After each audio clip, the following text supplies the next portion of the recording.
Fala pessoal, tudo bem com vocês? Eu sou o Marquinho, tenho 17 anos, faço parte da IPB Nova Canaã de São José do Rio Preto. Bora para mais um devocional aqui do Bíblia Sem Filtro. E hoje, no dia 4 de maio, falaremos sobre autoridade, o texto base localizado em Romanos 13, dos versículos 1 ao 7. Vou estar fazendo a leitura da palavra do Senhor, pelo menos dos versículos 1 e 2, porque eu acho importante destacar. Todo homem seja sujeito às autoridades superiores, porque não há autoridade que não proceda de Deus. E as autoridades que existem foram por ele instituídas, de modo que aquele que se opõe à autoridade resiste à ordenação de Deus, e os que resistem trarão sobre si mesmo condenação.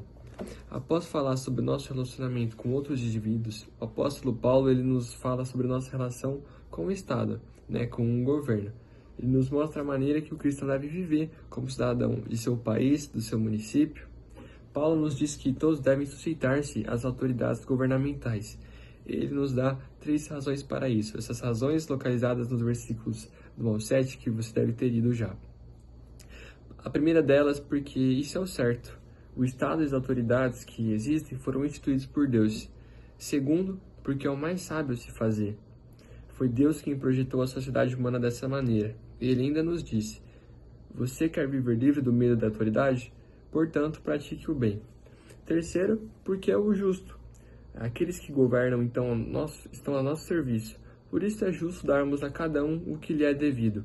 Imposto. Imposto, se tributo.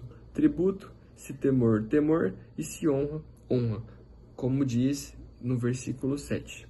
Com essas palavras, Paulo deixa implícito também que nem sempre será justo darmos honra a alguns governantes, porque nem sempre eles estarão usando nossos impostos, nossos tributos com sabedoria e honestidade.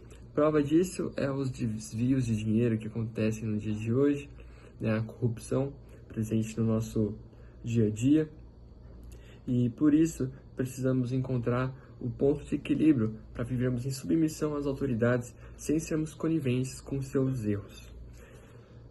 Quando olhamos para toda a corrupção que acontece na política do nosso país, claro, não só do nosso país, mas como de diversos outros, podemos pensar que quando Paulo escreveu essas palavras, ele tinha em mente um governo honesto e justo, mas muito pelo contrário, porque Paulo tinha como referência o Império Romano, que havia escravizado diversos povos e até mesmo os próprios judeus.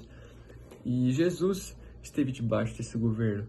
Deus que se fez carne, que virou homem como nós, viveu debaixo desse governo. E mesmo assim, ele não deixou de não pagar os impostos, Como sabemos, ele, além de não deixar de pagar os seus impostos, ele instruiu seus discípulos a fazerem o mesmo.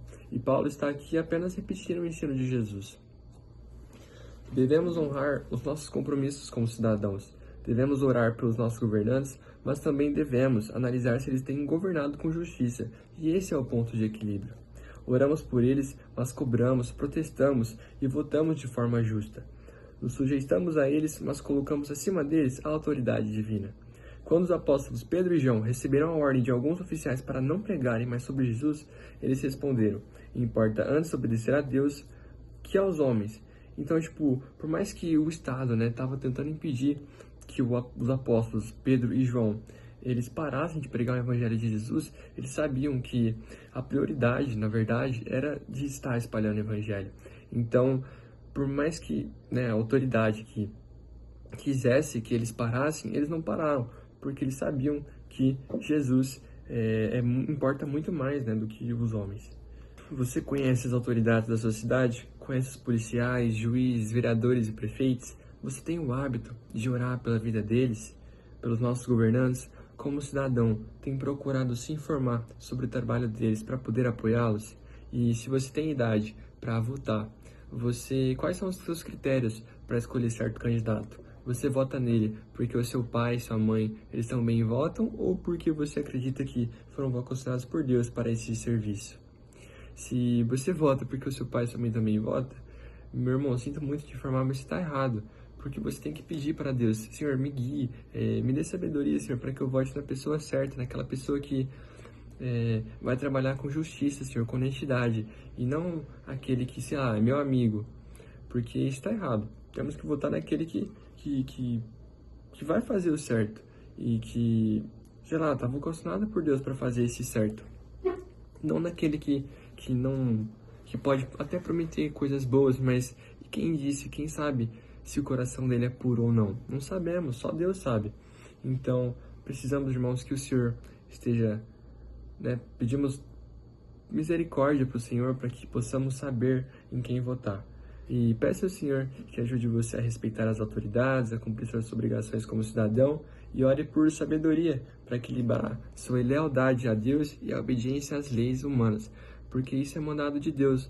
Deus manda a gente estar obedecendo às leis, né? Como foi lido aqui no capítulo 13. Então, meu irmão, eu espero que você tenha gostado da devocional. Deixe aqui no comentário o que você achou. E espero que você continue fazendo os devocionais aqui do Bíblia Sem Filtro. Tenho certeza que vale muito a pena. E tenha uma boa semana. Que Deus abençoe você, viu? Um forte abraço. Valeu, até a próxima.